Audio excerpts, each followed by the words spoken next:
everyone, I'm Shel C from PaperOcotilloStudio, and today I'm sharing with you my artist trading card from the Pick a Stick Challenge Facebook group.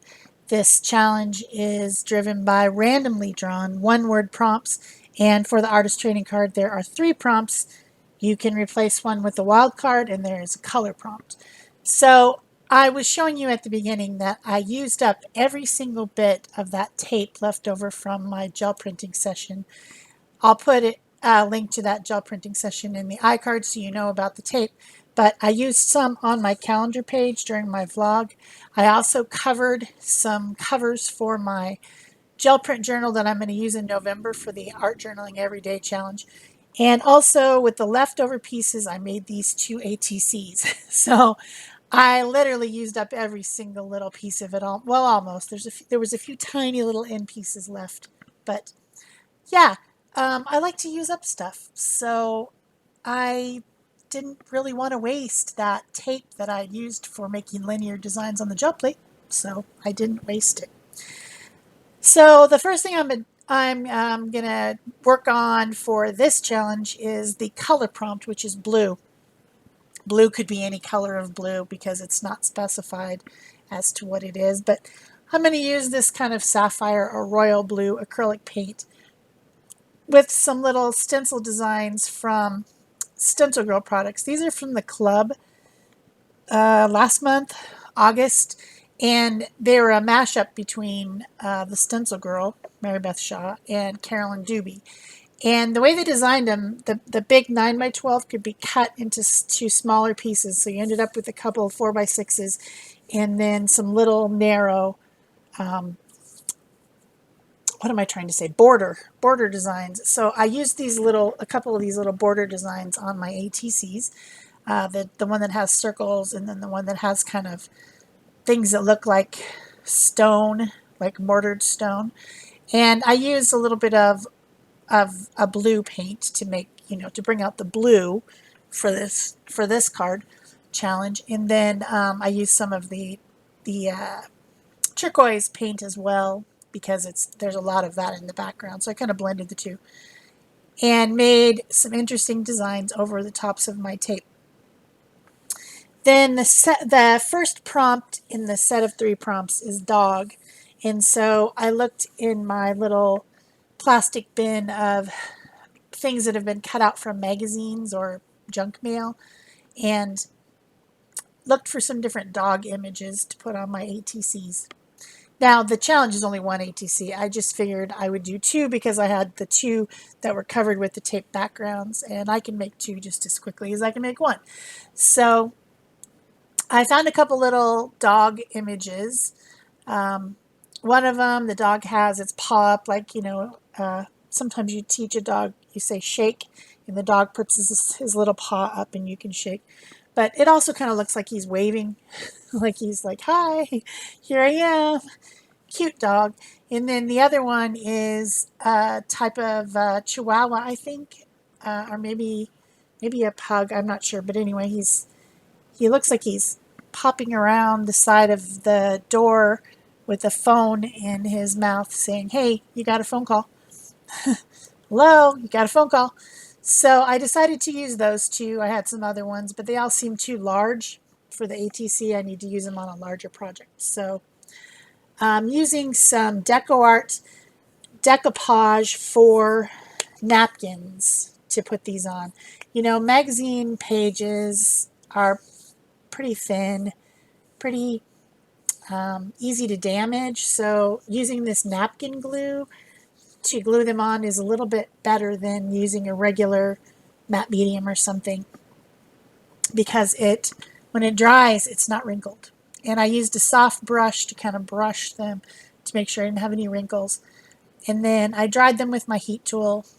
And that little extra piece, I thought I could put it on the card somewhere. So I just went ahead and glued that on with some tacky glue because I didn't want to get now the brush is wet because it's, in in the bin with the water. And also I've already put the glue away. So I just used some tacky glue. I trimmed off the edges, and then I came back in with my paint again to go around the edges like I had done at the beginning. I don't think I mentioned that. After I did the stenciling, I sponged around the edges of the card with that same blue color to kind of give it a bit of a border. I like borders around things, so I often do that with a sponge. So I redid it in the areas where there's now magazine on the edge because it covered it up. So then the next step is drip. And so I decided to get out some fluid paint. This is the golden fluid acrylic paint. It's very watery, and you can do dripping with it.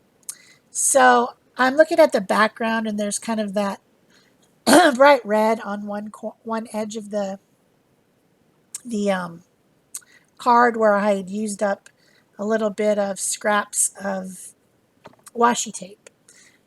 What I had done was I made I with all the rest of the tape that I didn't use on my art journal page, my calendar page for the month, I put it all on one piece, and then I had some little pieces of washi tape around. Sometimes if a pretty washi tape comes in the mail on Happy Mail, I pull it off and keep it. And then I have these kind of sort of sticky pieces of tape everywhere. So I used all those up on that same piece with the painty tape, and then I cut it up.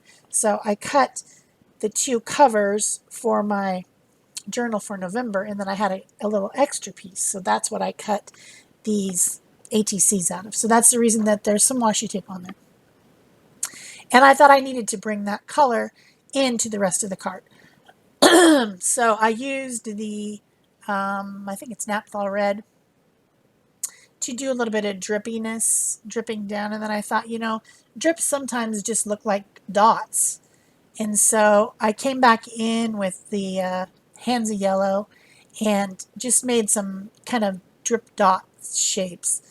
They're not perfect dots because this type of paint is very fluid, and it really is like dripping. It's hard to make it, do much of anything except for just be wet.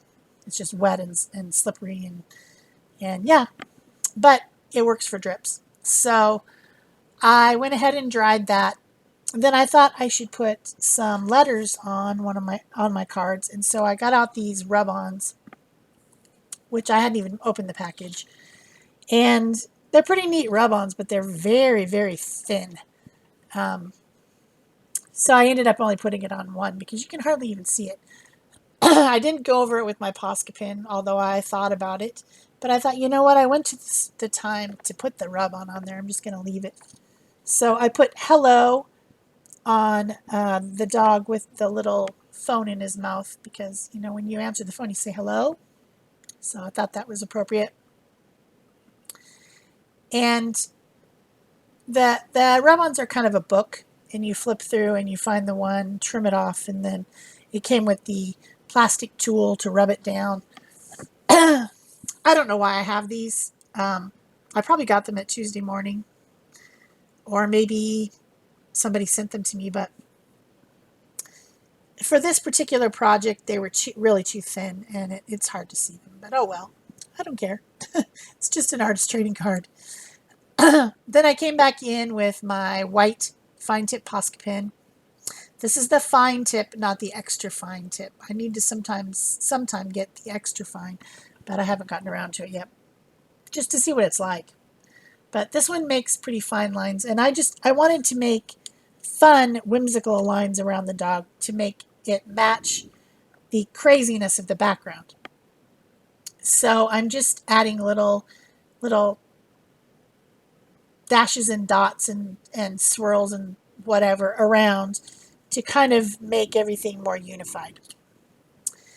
And then I did the same thing with the other dog, except for I started with black because he had a lot more, he covers a lot more of the card. So I didn't think I needed as much white. So I did the scratchy dots and dash lines to add some character with my black pen first, and then I came back in with the white and did a few here and there with the white. Just for fun, and it makes the style match the background a lot better. the background has all those bright colors and lines and circles and all that, and it was too much. It was overwhelming the little cute dog who's supposed to be the focal image on the card. So on that one, I just wrote with my Posca pen on one of the darker areas of the card. I wrote hi because he's got his little paw up like hi. So cute. Such a cute prompt this month for dog. I like dogs. I like all animals, but I think dogs are pretty cool, and yeah, I think it's fun this month. So then the final step, the third drawn one was knife. I really didn't have any need for a knife on this. I could have maybe used a palette knife, but I've already got so much texture and color on the background. I thought, nah. So I just decided to use the wild card, which is Emboss. Long ago, back in the day, before we had dimensional glue and resin easily available, we used to use ultra thick embossing powder to make a clear, sealant looking, shiny, thick sealant kind of situation over the top of images.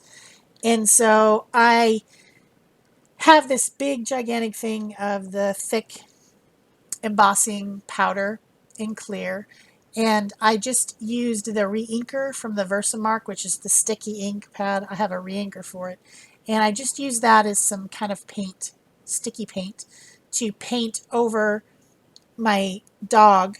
I did it on both of them, my little dogs, and then I put the clear embossing powder over it and heated it up, and that made it looks as if that's like one of those shiny, thick stickers. It's kind of what it looks like. It's hard to see on the video, but when I hold them up and turn them back and forth, you can see the shiny, thick coating of plastic over the dogs, and it's just a cool effect. It's like a finishing effect, kind of. Is it necessary? I don't know. Not really, but it makes the card seem finished to me, and it satisfied the prompt of emboss. So to emboss means to make raised, and so I made a raised clear plastic over the top of my dogs. I hope you've enjoyed this video. If you have, please remember to give it a thumbs up. Leave me a comment or question below, and I'll answer you probably within 24 hours. And of course, subscribe and turn on your notification bells, because those things are important. And then you can share this. You can pin it on Pinterest or share it with your friends some other way on Facebook or whatever. So that's it for me. Thanks for watching. Bye-bye.